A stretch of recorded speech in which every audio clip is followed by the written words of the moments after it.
The banked curve. An interesting problem that involves centripetal acceleration, a non-rotated coordinate system that looks like it should be rotated, and static and kinetic friction is a case of a car on a banked curved roadway. And here's this great picture of a car on a banked roadway. The first thing that we'll do is prepare for the free body diagram, which starts all of our dynamics problems. The photograph of the 1968 station wagon on the previous slide, so please ask your folks what those were, will be replaced by a shape. And here's the shape down here, and here's another view of it. The car has just entered a turn, which can be modeled as a circular orbit when seen from above, and that's picture here. Even if the car just goes around this way, it will behave as it would if we're going around the entire circle. So that's a good model. It is also on a banked curve. That means the road is making an angle theta with the horizontal level earth. So first thing you want to do is draw the acceleration vector on each sketch. This is the view from above if you're a bird looking down on the car going around in a circle, and this is the view right over here if you're behind the car following the car on this banked curve. First, we'll assume that there's no static friction between the car and the road, or kinetic friction, and draw the free body diagram for the sketch on the right. That's over here. Okay? This is done not only just to make the math easier, but it actually is the most conservative case to ensure that the car does not slide up or down the incline. In other words, it doesn't need friction to stay moving around in a circle. Okay? Because if you go up or down the incline, you could leave the roadway, and that's just not safe.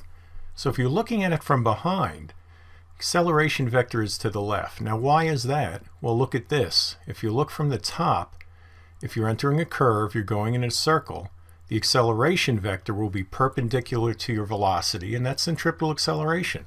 So when you translate that picture to over here, you've got the acceleration going to the left.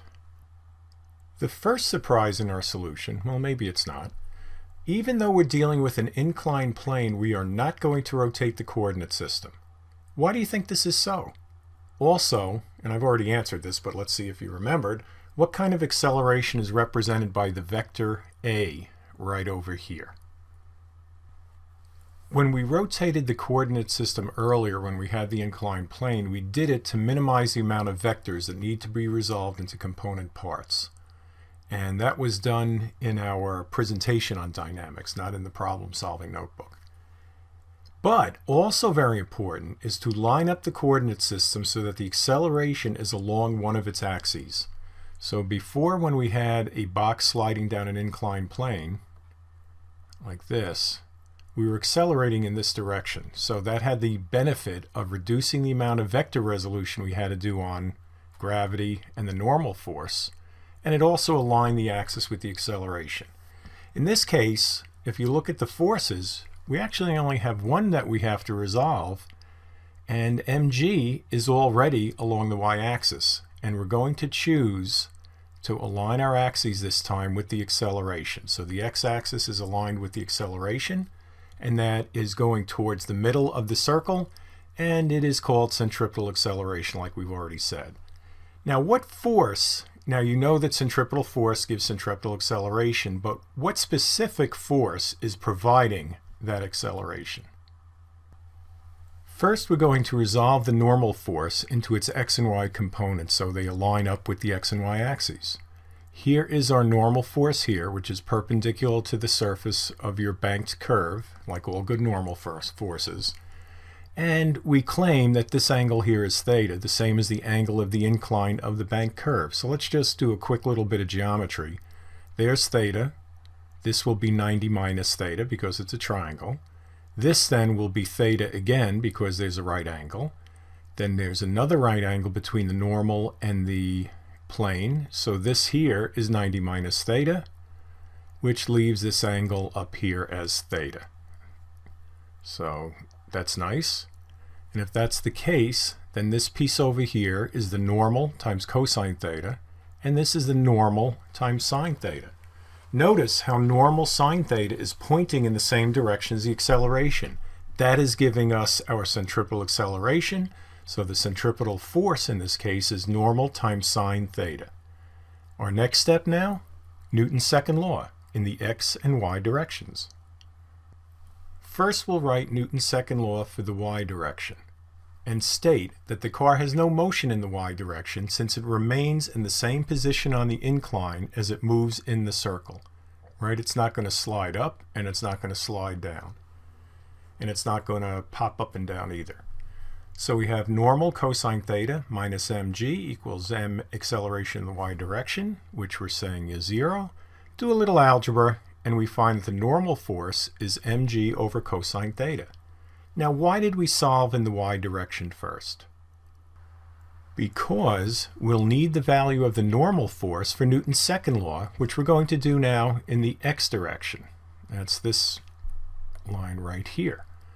So we have normal sine theta. This is giving us our centripetal acceleration. There's no other force, so that will equal max, which since it's centripetal will be mv squared over r.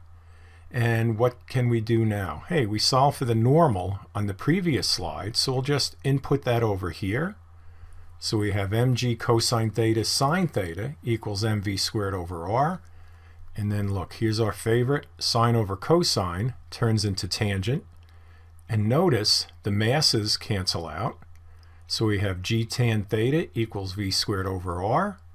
And finally we get the velocity, which is the square root of rg tan theta. So what's the significance of this result? What does it mean? And what property of the car is missing? Before we answer that, just a quick little bit of philosophy on physics. Physics is way more than just finding equations, putting numbers or letters in and solving for it. That's not the beauty or the interest of it. It's what does it mean when you get answers. So what does this mean? Well, that relates the angle of the incline, this term here, to the speed of the car. And if you go at this speed, that means you don't need any friction force at all from the road to remain in circular motion at the same position on the incline. Now we're being somewhat simplistic there. Obviously without friction a car is not going to move anywhere. A car has to push against the ground and the friction force has to push back and that's forming your normal force there. So if you have no friction, that's not going to work. But we're going to ignore that because this is a fairly straightforward, simple problem.